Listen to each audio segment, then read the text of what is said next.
დღეს გაგაცნობთ ჩვენი პირველ კურსიდან ორ გაბრიელს. რომლიდან დავიწყოთ? მოდი აქედან. გაბრიელ, რამდენი წლის ხარ? რუის. შენ? რუის. კლასელები ხართ? დიახ. ძალიან კარგი. გიყვართ ცეკვა? დიახ. შენ? მეცა. რომელ კურსზე ხარ? პირველზე.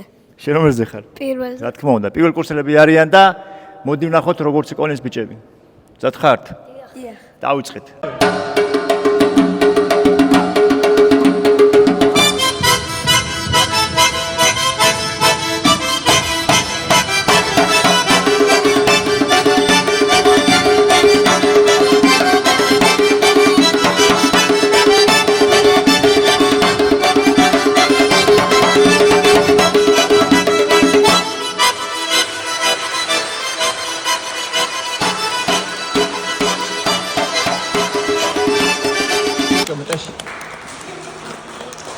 Ocha, baba, ocha.